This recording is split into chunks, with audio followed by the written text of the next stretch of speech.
Hello दोस्तों, मैं दीपक आप सभी को अपने चैनल पर स्वागत करता हूं। हमारा आज का टॉपिक है विद्युत चुम्बकीय प्रेरण। इस वीडियो में हम डिस्कस करेंगे कि विद्युत चुम्बकीय प्रेरण क्या होता है और इसके साथ ही साथ प्रेरित विद्युत वाहक बल क्या है, प्रेरित धारा क्या है, लेंज का नियम क्या है, फैराडे का नियम क्या है, इसका पूरा डिटेल एक्सप्लेनेशन क्या है, इसमें डिस्कस किया जाएगा। तो आइए शुरू करते हैं वीडियो। इस वीडियो में प्रेरित विद्युत वाहक बल और प्रेरित धारा क्या है, इसके पहले हम जानते हैं कि विद्युत चुम्बकीय प्रेरण क्या है। विद्युत चुम्बकीय प्रेरण एक घटना है, एक ऐसी घटना कि यदि किसी कुंडली में फ्लक्स में चेंज कर दिया जाए। फ्लक्स क्या है? चुंबकीय बल रेखाओं की संख्या। मान लीजिए एक कुंडली है हमारे पास, इस कुंडली में किसी प्रकार से अगर हम इसमें चुंबकीय बल रेखाएं जो गुजर रही है किसी चुंबक के कारण हो या विद्युत धारा परिवर्तन करके, अभी हम बताएंगे आपको कि चुंबकीय फ्लक्स क्या होता है, चुंबकीय फ्लक्स को चेंज कैसे करते हैं। इसके पहले मैं आपको ये बता दूं चुंबकीय फ्लक्स रेखा होती है। तो चुंबकीय फ्लक्स रेखा क्या होती है? चुंबक के उत्तरी ध्रुव से निकलती है, दक्षिणी ध्रुव में प्रवेश करती है। इसका एक वीडियो हमारे चैनल पे पड़ा हुआ है, इसको आप पहले देख लीजिए, तब ये वीडियो देखिए तो ज्यादा समझ में आएगा कि विद्युत ये रेखाएं क्या होती है। ये रेखाएं चुंबक से निकलती है और ये अगर ये रेखा किसी कुंडली से गुजर रही है तो इसको कहा जाता है कि इसमें फ्लक्स गुजर रहा है। तो ये फ्लक्स अगर चेंज किया जाए, मतलब ऐसे प्रेरण की घटना नहीं होती है जब तक हम फ्लक्स में चेंज नहीं करेंगे कुंडली में, तब तक कोई धारा इसमें प्रवाहित नहीं होगी। इसमें एक धारा मापी लगा देते हैं, इसको बोलते हैं अमीटर। अब इसका काम क्या है कि धारा के विक्षेप को बताना कि धारा प्रवाहित हो रही है कि नहीं। तो विद्युत चुम्बकीय प्रेरण क्या है? एक ऐसी घटना है जिसमें यदि किसी एक कुंडली, इसमें एक ये ऐसी घटना है कि यदि किसी कुंडली में गुजरने वाले फ्लक्स के मान को अगर हम बदलें, फ्लक्स का मान बदल दें, चेंज कर दें, तो इस कुंडली के सिरों के बीच एक प्रेरित विद्युत वाहक बल उत्पन्न हो जाता है और एक धारा उत्पन्न हो जाती है। एक धारा उत्पन्न हो जाती है जिसका विक्षेप अमीटर द्वारा चेक किया जाता है। किसी घटना को विद्युत चुम्बकीय प्रेरण कहते हैं। तो परिभाषा क्या हुई विद्युत चुम्बकीय प्रेरण की? विद्युत चुम्बकीय प्रेरण क्या है? विद्युत चुम्बकीय प्रेरण क्या है? तो विद्युत चुम्बकीय प्रेरण यदि किसी कुंडली में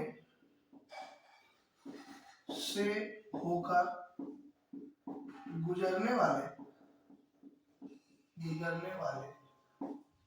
चुंबकीय फ्लक्स रेखाओं में परिवर्तन किया जाए तो कुंडली में एक विद्युत वाहक बल उत्पन्न हो जाता है। इसी घटना को विद्युत चुंबकीय प्रेरण कहते हैं। इसी घटना को क्या कहते हैं? विद्युत चुंबकीय प्रेरण कहते हैं।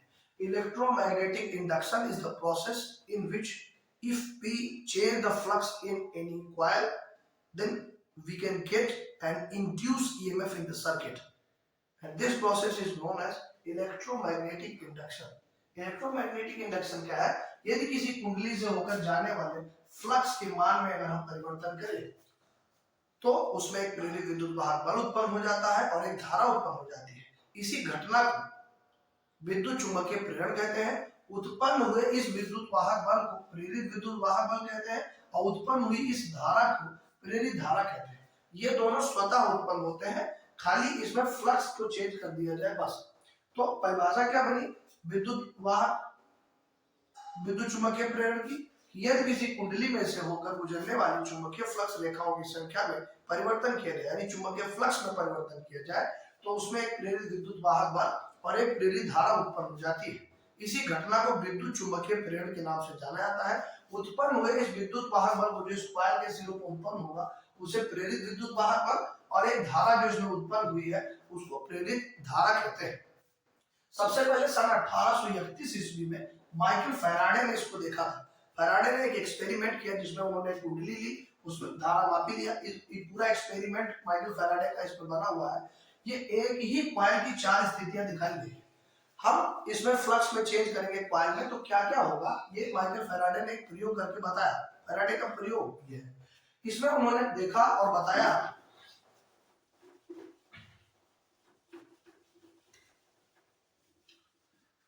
इस प्रयोग में उन्होंने बताया कि यदि हम एक चुंबक ले, एक धारा मापी ले और एक कुंडली ले, क्या है? एक कुंडली है ये एक चुंबक है और ये धारामापी है। ये एक ही चित्र की 4 स्थितियां हैं। अच्छा, हमको चेंज करना है इस कुंडली में फ्लक्स, और फ्लक्स को हम 3 तरीके से चेंज कर सकते हैं। कैसे कैसे? पहला केस, जब चुंबक स्थिर हो, चुंबक क्या हो, स्थिर कर दिया जाए और कुंडली को गति कराया जाए। कुंडली को गति करा दिया जाए मतलब चुंबक यही रखा हो, कुंडली को आगे पीछे ऐसे ऐसे करे तो भी फ्लक्स में चेंज होगा।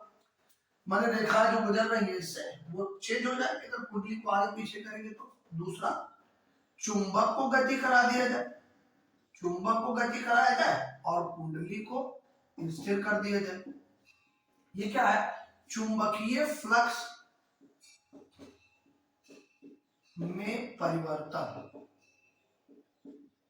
ये कैसे करते हैं? तो पहला केस, जब चुंबक स्थिर रहे, कुंडली को आगे पीछे करे तो भी रेखा जो गुजर रही है उसमें चेंज होगा। दूसरा केस क्या है कि जब हम चुंबक को गति कराएंगे, कुंडली को स्थिर कर देंगे। और केस नंबर तीसरा क्या है, इसमें परिवर्तन का क्या क्या कारण है, ये इसका कारण है। पहला कारण क्या है? यदि चुंबक स्थिर कर दे, कुंडली गति कराए। दूसरा, चुंबक गति करे, कुंडली स्थिर है। तीसरा, इस चुंबक को हटा देना, इसी कुंडली में धारा का मान। और तीसरा केस क्या है? धारा परिवर्तन। यदि कुंडली में धारा के मान को चेंज किया जाए, बार बार घटाया जाए, बढ़ाया जाए, जीरो किया जाए, तो बार बार धारा का मान बदलने की वजह से भी चुंबकीय फ्लक्स में परिवर्तन आता है। यदि कुंडली में हम बार बार धारा का मान बदले तो इससे गुजरने वाले फ्लक्स में परिवर्तन होगा। क्यों? क्योंकि हम जानते हैं कि ऑस्ट्रेलिया ने एक्सपेरिमेंट करके बताया था कि यदि किसी कुंडली में धारा प्रोवाइड की जाए तो उसके चारों चुंबकीय क्षेत्र उत्पन्न हो जाता है। तो हमने ये जो है धारा प्रोवाइड किया तो चुंबकीय क्षेत्र, यानी ये कुंडली एक चुंबक बन जाएगी यदि हम धारा के मान को बार बार चेंज करेंगे तो ये है 3 केस कि जिसके द्वारा हम किसी कुंडली में फ्लक्स को चेंज कर सकते हैं। तो आइए समझते हैं ये एक्सपेरिमेंट। उसको समझने से पहले ये समझना बहुत जरूरी है कि फ्लक्स को चेंज कैसे करते हैं। भाई जैसे चुंबक रखा है तो फ्लक्स तो उसमें से जाएगा ही, किसी पृष्ठ में से। फ्लक्स क्या है? किसी पृष्ठ से गुजरने वाली बल रेखाओं की संख्या, चुंबकीय बल रेखाओं की संख्या, चुंबकीय फ्लक्स। अगर ये चीज विद्युत में बात करें तो इसी को विद्युत फ्लक्स कहेंगे।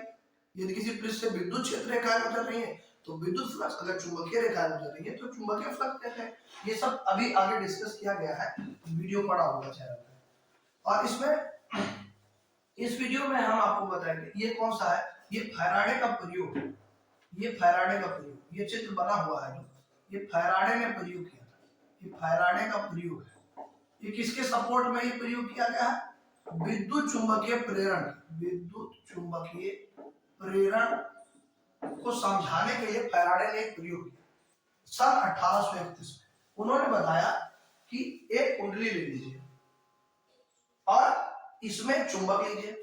एक बार जब चुंबक के यन वाले पोल को, ये यन ध्रुव है, यन वाले पोल को जब पास लाएंगे तो ये कुंडली का जो ये वाला सिरा है वो यन की भांति व्यवहार करने लगेगा।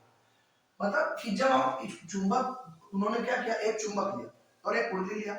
उन्होंने चुंबक को जैसे कुंडली के पास ऐसे लेके गए तो देखा कि इसमें ये धारामापी जो है इसमें विक्षेप आ गया। जैसे धारामापी में विक्षेप आया, इन्होंने चुंबक को और पास ले गए तो देखा विक्षेप और बढ़ा, चुंबक को और पास ले गए तो विक्षेप और बढ़ा।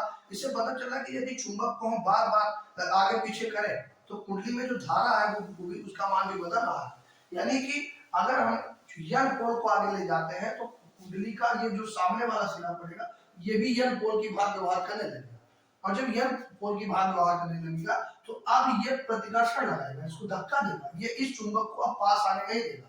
ये कुंडली इसका विरोध करेगी। लेकिन ये जो यन पोल बना है वो इसी के गति करने की वजह से बना है। अगर इस चुंबक को पास ना लाया जाए तो इस कुंडली में कोई धारा नहीं है। मतलब ये जो धारा यहाँ उत्पन्न हो रही है इसी को प्रेरित धारा बोला उन्होंने, कहा ये प्रेरित धारा है। और ये जो उत्पन्न हुआ विद्युत वाहक बल है ये प्रेरित विद्युत वाहक बल है। ये तो तभी उत्पन्न होगा जब इसमें फ्लक्स चेंज होगा, यानी जो चुंबकीय बल रेखा से गुजर रही है इसके मान में चेंज होगा तभी उत्पन्न होगा। तो यदि चुंबक को हम पास लाए तो फ्लक्स रेखा अधिकतम गुजरेगी, तो यानी ज्यादा धारा गुजरेगी। यानी कि जब हम चुंबक को पास ला रहे हैं तो देख रहे हैं कि जब तक ये यन नहीं बना है तब तक तो बड़े आराम से आ जा रहा है चुंबक। लेकिन जैसे ही इसको पास लाया गया तो ये कुंडली का ये वाला सिरा जो यन बन गया तो अब ये इसका विरोध करने लगेगा, ये इसी चुंबक को पास आने नहीं देगा। मतलब इसमें जो ये विद्युत वाहक बल है इसका विरोध करने लगेगा। अब विरोध करने लगेगा तो इसको जबरदस्ती यहाँ तक लाना है, इसको अब यहाँ तक लाने में, इसके पास लाने में बहुत ज्यादा काम करना पड़ेगा, मेहनत करना पड़ेगा, यांत्रिक ऊर्जा लगानी पड़ेगी। और यही जो यांत्रिक कार्य हमको यहाँ से कुंडली के पास लाने में किया जाएगा, वही इस कुंडली में प्रेरित धारा का मान होगा। मतलब ऐसा उन्होंने बताया फैराडे ने कि चुंबक को कुंडली के पास लाने में जितना काम करना पड़ता है, जितना यांत्रिक कार्य करना पड़ता है, जितना यांत्रिक कार्य करना पड़ता है, वही प्रेरित धारा के बराबर होता है। मतलब हम चुंबक को जितना ज्यादा यांत्रिक कार्य करके इसके पास लाएंगे, वही उसमें प्रेरित धारा के रूप में वो जो है कन्वर्ट हो जाएगा। ये इसीलिए यही लेंज का नियम भी है, अभी लेंज के नियम में डिस्कस किया जाएगा। हम आपको अभी ये बता रहे हैं कि इसकी धारा की दिशा क्या है। तो अब जब हम चुंबक को पास ला रहे हैं तो उन्होंने देखा कि धारा माप में जो विक्षेप हुआ वो इधर विक्षेप हो गया। अब देखा कि धारा प्रवाहित होने लगी इस कुंडली में। फिर उन्होंने क्या किया, दूसरी स्थिति में इस चुंबक को दूर ले जाने लगे। तो जब दूर ले जाने लगे तो ये तुरंत यश की बात व्यवहार करने लगे। ये पोल इधर वाला जो कुंडली का सिरा है, वो जैसे ही यन को हमने दूर किया, वैसे ये वाला सिरा यश की बात व्यवहार करने लगा और इसमें धारा की दिशा तुरंत बदल गई और विक्षेप की दिशा भी तुरंत हुई की बदल गई। उन्होंने देखा कि जब हम चुंबक को पास ला रहे हैं तो विक्षेप दूसरे दिशा में, लेकिन जब उन्होंने कहा कि जब ये चुंबक को दूर ले जाना है तो विक्षेप की दिशा तुरंत बदल जाती है। इससे ये स्पष्ट होता है कि ये जो प्रेरित धारा है अपना मान तुरंत बदल देती है जब चुंबक गति करता है। यानी कि चुंबक को पास लाएंगे तो ये पास आने का विरोध करती है, और जब चुंबक को कुंडली से दूर ले जाएंगे तो दूर जाने का भी विरोध करती है। मान लीजिए जो प्रेरित धारा है ये चुंबक की गति का विरोध करती है, ये चुंबक की गति का विरोध करती है कि चुंबक गति ना करे। लेकिन इसको यह नहीं पता है कि ये धारा उत्पन्न जो हो रही है वो इसके गति की वजह से हो रही है। अगर गति बंद कर दिया जाएगा तो इसमें प्रेरित धारा भी शून्य हो जाएगी। यानी जब गति नहीं करेगा चुंबक तो फ्लक्स में चेंज नहीं होगा, और फ्लक्स में चेंज नहीं होगा तो कोई धारा नहीं बहेगी। तो यानी धारा का अस्तित्व तब तक है जब तक चुंबक गति कर रहा है। और उन्होंने ये भी देखा कि जब यन पोल को पास आ रहा है तो ये कुंडली का ये जो सामने वाला सिरा पड़ रहा है वो भी यन बन करके इसका विरोध करता है। लेकिन जब हम यन को दूर कर रहे हैं तो यश बन के उसको फिर आकर्षित कर रहा है, खींच रहा है। यानी ये इसके पास आने का भी विरोध करता है और ये इसके दूर जाने का भी विरोध करता है। और विक्षेप को उन्होंने देखा तो इसी पर उन्होंने नियम बना दिया कि जो प्रेरित धारा उत्पन्न होती है वो उसी कारण का विरोध करती है जिससे स्वयं उत्पन्न होती है। यही फैराडे का नियम भी, आगे इसके बारे में भी चर्चा किया जाएगा। अभी के लिए ये प्रयोग में उन्होंने ये सब विद्युत चुंबकीय प्रेरण को जो है बताया कि विद्युत चुंबकीय प्रेरण क्या है। तो प्रेरण में उन्होंने ये दो घटना दिखाया। फिर उन्होंने अगली घटना में क्या किया कि इस चुंबक को उल्टा कर दिया। ऐसे यन पोल इधर था, अभी यश पोल इधर करके देखा। यश पोल को उधर लेके गए तो देखा कि जैसे यश पोल देखा करके इसको कुंडली के पास, वैसे देखा कि ये भी सिरा जो है यश पोल बन गया और इसमें धारा की दिशा इधर होने लगी और कुंडली में विक्षेप आ गया। धारा मापी में जो धारा मापी लगी थी उसमें देखा कि विक्षेप आ रहा है। लेकिन जैसे ही चुंबक को पास लाने लगे तो ये वाला सिरा यश बन गया है, क्योंकि अब ये इसको पास आने नहीं दे रहा, ये विरोध कर रहा है। जब हम चुंबक को पास ला रहे हैं तो ये विरोध कर रहा है, अब इसको पास आने से भी रोक रहा है। अब पास लाने में जितना काम करना पड़ेगा वही इसमें प्रेरित धारा होगी, प्रेरित धारा के रूप में बहने लगी। उन्होंने क्या किया कि इसको पास लाया तो देखा कि ये पास आने का विरोध कर रहा है। फिर उन्होंने यश सिरे को दूर किया, ये यश कहाँ जा रहा है, दूर जा रहा है। ये यश कहाँ आ रहा है, पास आ रहा है। ये यश दूर जा रहा है, यहाँ यन पास आ रहा है और यहाँ यन दूर जा रहा है। तो यश को पास लाए तो देखा ये सिरा यश बन गया, यश बन के विरोध करने लगा। और जैसे ही यश को दूर किया तो देखा ये सिरा यन बन गया और फिर यन फिर इसको आकर्षित करने लगा। यानी इससे उन्होंने ये निष्कर्ष निकाला। इसका निष्कर्ष क्या निकला, निष्कर्ष ये निकला कि यदि चुंबक को कुंडली के पास ले जाते हैं तो जो सिरा पास ले जाते हैं कुंडली का जो फ्रंट वाला सिरा होगा वो वही बन जाता है जो चुंबक का सिरा होता है, और फिर वो उसी का विरोध करने लगता है। उसके बाद जब हम चुंबक को दूर जाकर खींचने लगते हैं तो वो एक विपरीत पोल बन जाता है चुंबक का। जैसे यन को दूर किया तो यश बन गया और उसको फिर से आकर्षित करने लगता है चुंबक को कि दूर न जाए। मतलब इसके पास आने का भी विरोध करता है और उसके दूर जाने का भी विरोध करता है।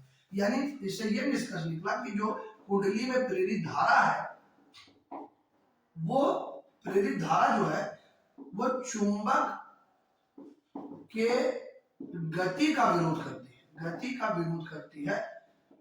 लेकिन अगर चुंबक गति नहीं करेगा तो प्रेरित धारा भी प्रवाहित नहीं होगी। तो इस एक्सपेरिमेंट में फैराडे ने बताया कि ये जो विरोध हो रहा है वो गति का हो रहा है। अब गति का हो रहा है इसका मतलब फ्लक्स का हो रहा है। भाई इसके गति का विरोध हो रहा है, मतलब चुंबक गति करेगा तो क्या उत्पन्न होगा, फ्लक्स। यानी कि जो प्रेरित धारा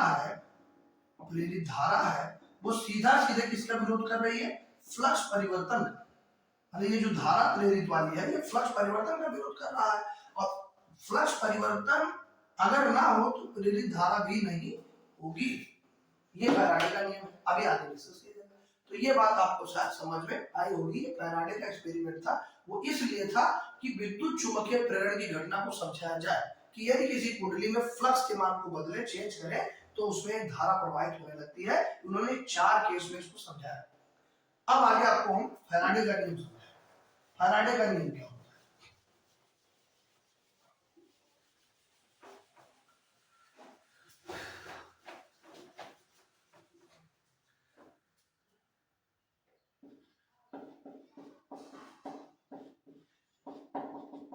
फैराडे का नियम ये 1831 में फैराडे ने 2 नियम प्रतिपादित किए, 2 नियम दिया। इसको पहला नियम और दूसरा नियम कहते हैं। पहला नियम और दूसरा नियम, ये इनका 2 नियम था। इनका जो पहला नियम है इसी को न्यूमैन का नियम भी कहते हैं। न्यूमैन का नियम भी कहा जाता है।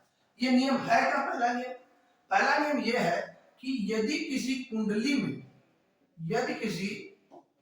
में हम फ्लक्स में परिवर्तन कर दे, चाहे वो जैसे भी हो, चाहे धारा का मान परिवर्तित करके, चाहे चुंबक के कारण।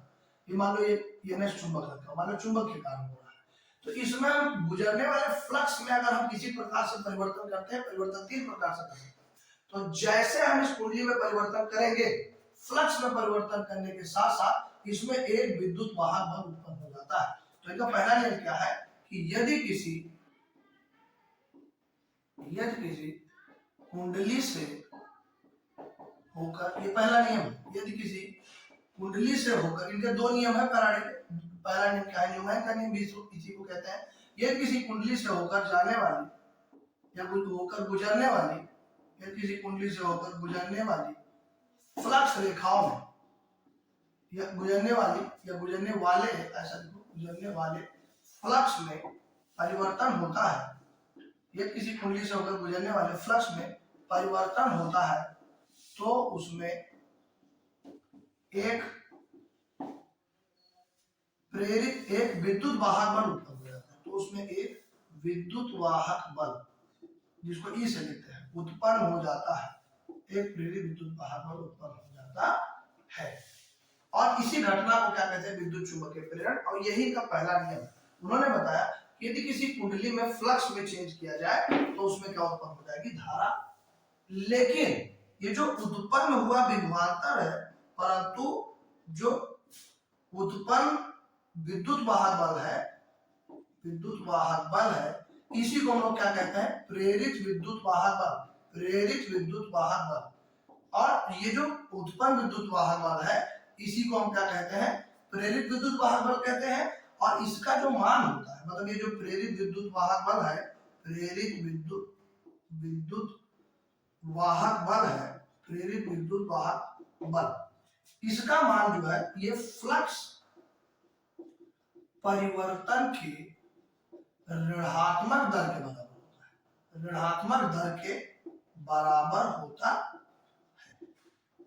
ये जो विद्युत वाहक बल ई का मान है, ये फ्लक्स परिवर्तन के ऋणात्मक दर के बराबर होता है। इसका क्या मतलब है मैथमेटिक्स के रूप में? इसको आइए हम समझते हैं कि अगर कुंडली में फ्लक्स गुजरेगा तो विद्युत वाहक बल उत्पन्न होगा। इसी को प्रेरित विद्युत वाहक बल, इसी विद्युत वाहक बल को क्या कहते हैं? प्रेरित विद्युत वाहक बल कहते हैं। प्रेरित विद्युत वाहक बल कहते हैं, सही से लिखते हैं इसको, प्रेरित विद्युत वाहक बल कहते हैं। तथा इसी घटना को विद्युत चुंबकीय प्रेरण भी कहते हैं। तो ये था इसका नियम। अब मैथमेटिक्स के रूप में इसको कैसे बताया जाए? तो फैराडे ने अपने पहले नियम में बताया कि जो प्रेरित विद्युत वाहक बल है, प्रेरित विद्युत वाहक बल है उसका जो मान है वो फ्लक्स परिवर्तन की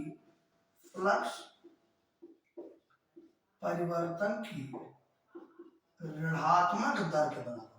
ऋणात्मक दर के बराबर होगा। इसका क्या मतलब है कि जो प्रेरित विद्युत वाहक बल E है उसका मान माइनस डेल्टा फाई बटे डेल्टा टी के बराबर, जहां डेल्टा फाई क्या है, फ्लक्स में परिवर्तन है, और डेल्टा टी क्या है, समयांतराल है। मतलब फ्लक्स में जो परिवर्तन होगा उसकी ऋणात्मक दर का क्या मतलब है कि जो फ्लक्स में परिवर्तन है और ये प्रेरित विद्युत वाहक बल है वो एक दूसरे के विरोधी होते हैं। ये ऋणात्मक चिन्ह क्या बता रहा है, यहाँ ऋण चिन्ह जो है वो क्या बता रहा है, तो बता रहा है कि ई वा डेल्टा फाई बटे डेल्टा टी जो है ये क्या है, परस्पर विपरीत है। विपरीत का मतलब क्या है, विपरीत का मतलब एक दूसरे का विरोध। परस्पर ऐसा लिखो कि विरोध करते हैं, विरोध करते हैं। तो विरोध क्यों करते हैं, क्योंकि ये जो फ्लक्स चेंज होगा तभी ये उत्पन्न होगा, लेकिन इसकी ऋणात्मक दर का मतलब यह है कि ये प्रेरित विद्युत वाहक बल ये नहीं चाहता है कि इसमें परिवर्तन, तो इसीलिए इसमें ऋणात्मक दर का प्रयोग किया गया है। तो इसका जो फार्मूला बना वो क्या बना कि ई बराबर माइनस डेल्टा फाई बटे डेल्टा टी। लेकिन अगर एक सीमा ले ली जाए, लिमिट ले लिया जाए इसमें, लिमिट अगर हम बात करें कि लिमिट ले लिया जाए किसमें कि delta T tends to zero, मतलब ये जो समयांतराल है बहुत सूक्ष्म, तो इसी फार्मूले को माइनस डी फाई बटे डी टी लिखते हैं। मतलब डेल्टा को टी लिया, डेल्टा थोड़ा बड़ा डिफरेंस है और डी बहुत सूक्ष्म अंतराल है, ये डी बहुत सूक्ष्म अंतराल है। और अगर यदि कुंडली में कितने फेरे हो, यन फेरे, कुंडली में यन फेरे हो तो प्रेरित विद्युत वाहक बल का मान, प्रेरित विद्युत वाहक जो बल है उसका मान क्या होगा, तो E बराबर हो जाएगा माइनस एफ डी फाई बटे डी टी। ये फार्मूला ये बन गया। और यही से फार्मूला और आता है, इसको हम ऐसे लिख सकते हैं, E बराबर माइनस डी बटे डी टी, और इस यन को फाई के साथ लेंगे, यन फाई। तो एक फार्मूला ऐसे भी लिखा जाता है, जहां यन फाई को क्या कहते हैं, चुंबकीय फ्लक्स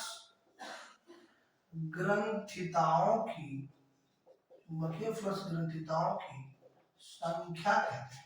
इसको क्या कहते हैं, चुंबकीय फ्लक्स ग्रंथिताओं की संख्या, किसको, यन फाई को। तो ये है फैराडे का पहला नियम, इसको सही से समझा दें तो यदि किसी कुंडली में से गुजरने वाले फ्लक्स में चेंज होता है, मतलब कुंडली में से गुजरने वाले फ्लक्स में चेंज कर दिया जाए तो इसमें एक प्रेरित विद्युत वाहक बल उत्पन्न हो जाता है। इसके फलस्वरूप एक धारा उत्पन्न हो जाती है जो उसी कारण का विरोध करती है जिससे स्वयं उत्पन्न हुई है। और इसी में इस प्रेरित इस उत्पन्न हुए विद्युत वाहक बल को क्या कहते हैं, प्रेरित विद्युत वाहक बल कहते हैं। इसे ई से लिखते हैं। इसी घटना को विद्युत चुंबकीय प्रेरण कहते हैं। और इसका जो विद्युत वाहक बल का जो मान है वो फ्लक्स परिवर्तन की ऋणात्मक दर के बराबर होता है। मतलब ई का मान जो है माइनस डेल्टा फाई बटे डेल्टा टी के बराबर होता है, जहां माइनस ये बताता है कि फ्लक्स में जो परिवर्तन है उसमें परिवर्तन का जो विद्युत वाहक बल है उसका विरोध करता है, परंतु ये फ्लक्स परिवर्तन के कारण ही उत्पन्न होता है। और यहाँ पे लिमिट ले लिया गया है, limit delta T tends to zero, तो यही फार्मूला जो डेल्टा में लिखा था उसको डी में लिख दिया। अब हमने मान लिया कि कुंडली में कितने फेरे हैं, कैपिटल एन फेरे हैं, तो जब एन फेरे हैं तो विद्युत वाहक बल कितना होगा, तो यहाँ पे एन से मल्टीप्लाई हो जाएगा, तो एन हो गया। अब इस एन को हमने अंदर कर दिया इसको डिफरेंशिएशन के, तो एन पाई हो गया। एन पाई को चुंबकीय फ्लक्स घनत्वों की संख्या कहते हैं। यही फैराडे का पहला नियम, इसे ही न्यूमैन का नियम भी कहा जाता है। इसी नियम को क्या कहा जाता है, न्यूमैन का नियम। यही नियम न्यूमैन का नियम भी कहलाता है। मतलब न्यूमैन का नियम जो है कोई और नहीं है, ये फैराडे का पहला नियम, फैराडे का पहला नियम। ये पेपर में आता है कि फैराडे का पहला नियम लिखिए तो भी यही है, अगर कहेगा न्यूमैन का नियम बताइए तो भी यही है। विद्युत चुम्बकीय संबंधित न्यूमैन ने भी यही नियम दिया था जो फैराडे ने दिया था। अब इनका दूसरा नियम क्या है,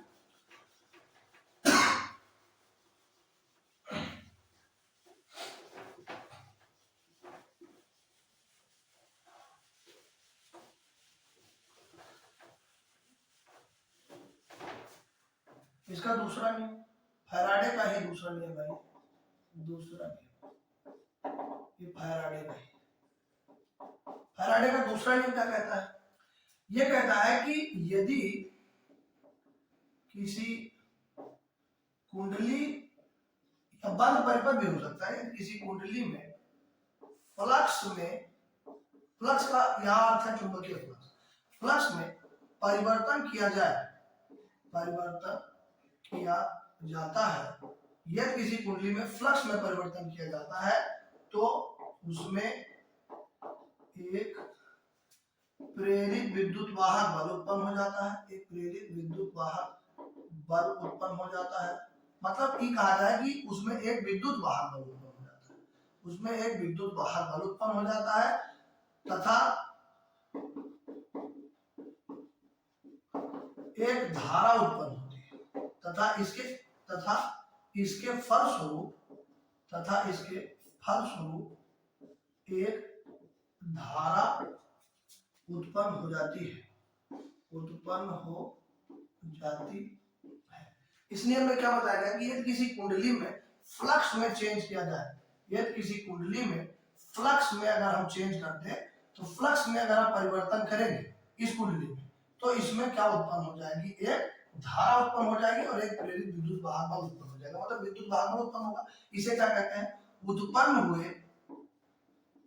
इस विद्युत वाहक बल को प्रेरित विद्युत वाहक बल कहते हैं, प्रेरित विद्युत वाहक बल कहते हैं तथा उत्पन्न इस धारा को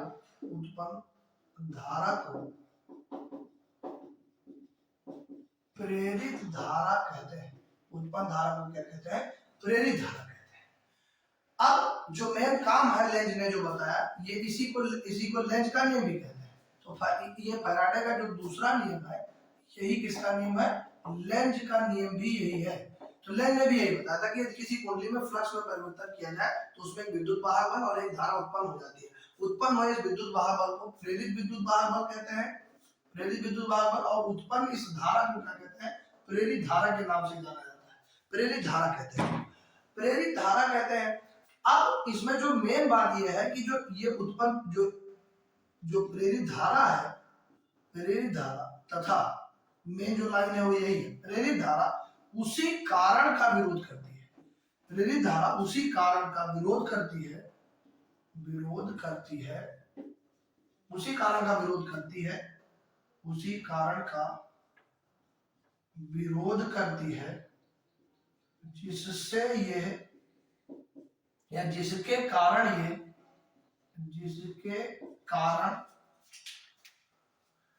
कारण ये स्वयं उत्पन्न हुई है या स्वयं उत्पन्न हुई है। मतलब जो प्रेरित धारा है ये उसी कारण का विरोध करती है जिसके कारण ये स्वयं उत्पन्न हुई है। मतलब इसमें जो ये धारा, इस धारा को क्या कहते हैं? प्रेरित धारा। तो ये प्रेरित धारा इसमें उत्पन्न हुई है किसके कारण? फ्लक्स परिवर्तन के कारण। तो ये फ्लक्स परिवर्तन का विरोध करती है। अर्थात क्या कहा जाए? अर्थात कि जो प्रेरित धारा है, अर्थात प्रेरित जो धारा है वो कुंडली में होने वाले फ्लक्स परिवर्तन का विरोध करती है, परिवर्तन का विरोध करती, फ्लक्स परिवर्तन का विरोध करती है। क्यों? क्योंकि इस फार्मूले में हमने अभी आपको बताया था कि ये जो माइनस सिंबल है वो यही बता रहा है कि ये फ्लक्स जो चेंज हो रहा है, जो उत्पन्न विद्युत वाहक बल एक दूसरे का क्या है? विरोधी है, ये विरोध करता है, फ्लक्स में परिवर्तन नहीं होने देना चाहता है, परंतु ये उसी परिवर्तन के कारण उत्पन्न हुआ है। तो लेंज ने भी यही बात बताई कि लेंज ने भी कहा था कि यदि किसी कुंडली में हम फ्लक्स में परिवर्तन करें, यदि किसी कुंडली में फ्लक्स में परिवर्तन करें तो इसमें एक प्रेरित विद्युत वाहक बल उत्पन्न हो जाता है और एक धारा उत्पन्न हो जाती है। यह धारा उसी कारण का विरोध करती है जिससे स्वयं उत्पन्न होती है। तो किस कारण से उत्पन्न हो रही है? फ्लक्स परिवर्तन के कारण उत्पन्न हो रही है। ये किसके कारण उत्पन्न हो रही है? फ्लक्स परिवर्तन के कारण। तो ये फ्लक्स परिवर्तन का ही विरोध करती है, चाहती है फ्लक्स में परिवर्तन ही ना। तो यही जो नियम है इसी को लेंज का नियम कहते हैं। मतलब यह है कि प्रेरित धारा उसी कारण का विरोध करती है जिससे ये स्वयं उत्पन्न होती है, और इसी को लेंज का नियम भी कहते हैं, इसी को फैराडे का दूसरा नियम भी कहते हैं। तो ये फैराडे का नियम था, ये भी समाप्त हो गया, साथ ही साथ लेंज का नियम भी समाप्त हो गया। लेंज ने भी यही बात बताई, लेंज ने भी एक प्रयोग करके देखा, उन्होंने भी जो फैराडे का एक्सपेरिमेंट है बिल्कुल वैसे ही लेंज का भी एक्सपेरिमेंट है।